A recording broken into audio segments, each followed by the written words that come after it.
Hello, I am Michael Hewell and I'm the owner of Michael's Vacations. And one of the frequently asked questions that I receive quite often with actually a lot of my phone calls and Zoom calls is, what is my highest rated Disney hotel, or where are the best Disney hotels?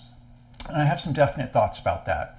My number one top rated hotel, there's actually two of them, okay? There's two because it depends on the age group and what the main interest is for the family. So let me go into my first one that is for my families with the youngest children that are like 5 and younger, and that's Disney's Polynesian Resort. It is on the Magic Kingdom monorail, so that's a plus. The reason why is because if they want to come in and out of the Magic Kingdom, because that's their little heaven on earth compared maybe to some of the other theme parks, it's very convenient for you.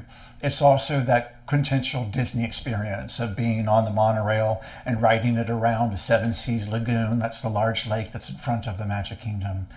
It is a beautiful hotel. It was just recently renovated about a year ago. It went through about 3 years of complete renovations from the ground up. And so everything there is brand new, beautiful, whether it's the wallpaper or the bathroom counters or the mattresses or the flooring. I mean, everything there is brand new.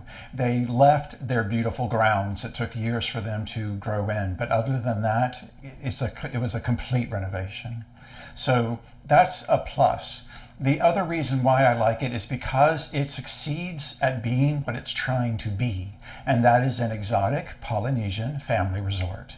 It does that really well. And instead of trying to compete with, say, the Four Seasons, for example, as far as the top luxury, the most luxurious resort around, it knows that it can't be, and it's perfectly fine with that.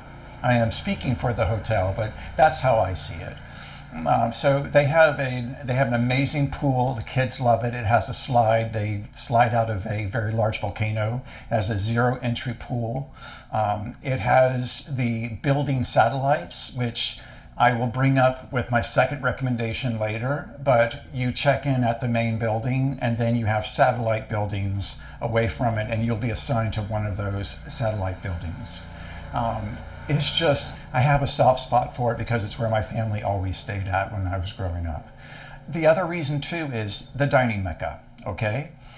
My philosophy about dining is that you can dine at a good food restaurant anywhere in the world. It's not that big of a deal. It's not that special. So when you come here, I want your meals to be not only good, of course, but the most unique, the best themed, the coolest, neatest restaurants that are unique to the Disney World experience. And those are in the theme parks, not in the hotels. The hotels have very nice restaurants, but that's what they are, very nice restaurants. The coolest, neatest ones are in the theme parks. So to me, your most important meal of the day is your lunch. It's not your dinner. Dinner needs to be convenient to your hotel. Okay, because when you come back from being in a theme park earlier that day, and then the kids are swimming, they're having a great time in the afternoon, the last thing you want to do is drag them out, get them changed, and then go all over Disney World trying to find out where your dinner place is. So there are two major dining meccas that I consider great for guest staying at the Disney Deluxe hotels. And that is one where the Polynesian is, because you have all the restaurants that are in the Polynesian, the Grand Floridian, and the Contemporary.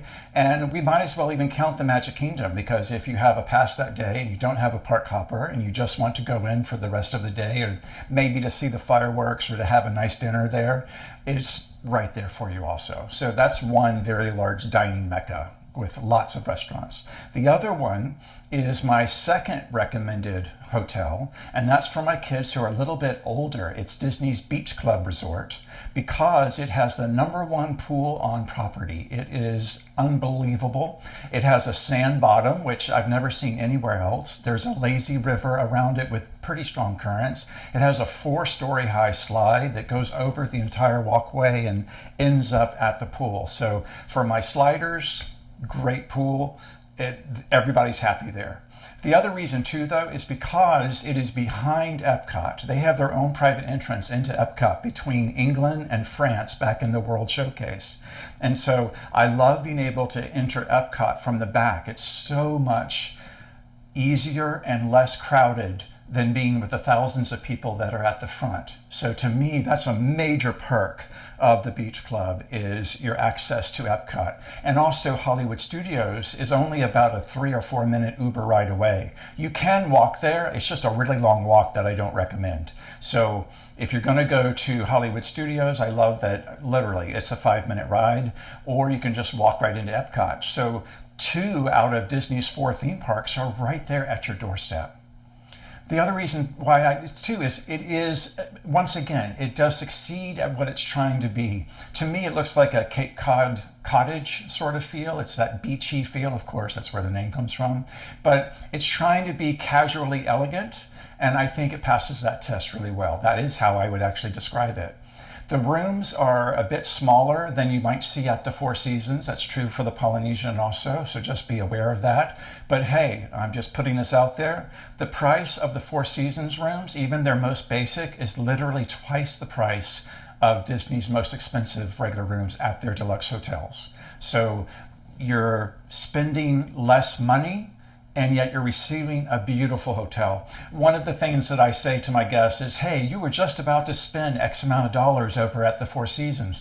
So why don't we take some of that money and spend it at the Polynesian or the Beach Club, stay concierge level, club level. It's a beautiful building for both of them. They have the perks of the food out there for breakfast, lunch, and dinner. There's a concierge staff member that's right there able to help you. And so these are the better ways to stay at these hotels. So why not spend a little bit of that money and do the upgrade so that you can stay there? Now, I have an honorable mention, and that is the Swan Reserve Hotel.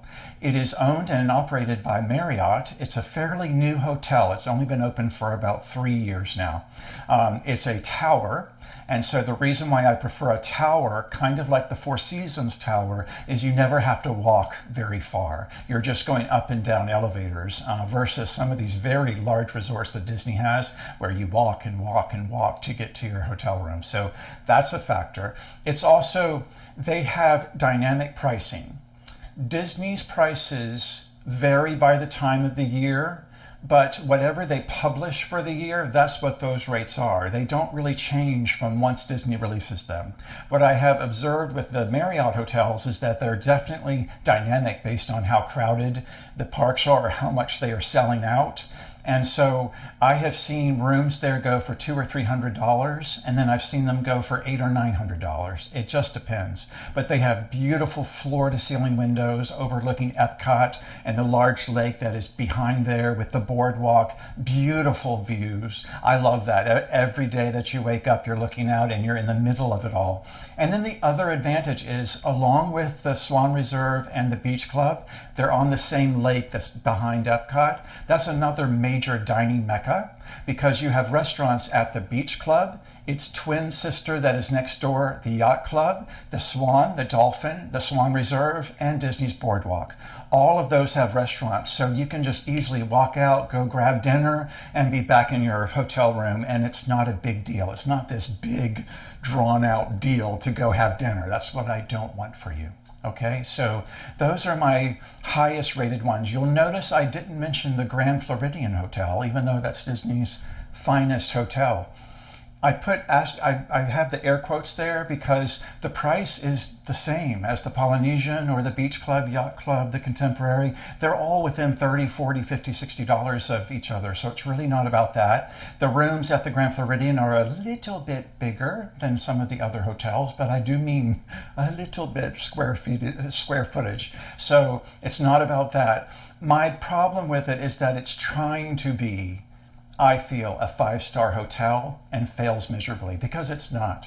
The staff there are as good as cast members are anywhere else, but I've actually had issues with cast members at the Grand Floridian that I've never had with any of the other hotels. I don't know what it is there. I can tell you that every hotel is run by a different management team, so maybe there's a higher emphasis for quality of service at some of the other hotels, but I have been let down repeatedly at the Grand Floridian, and I expect them to be the best. If they're going to say they're the best, They should be the best, but they're not.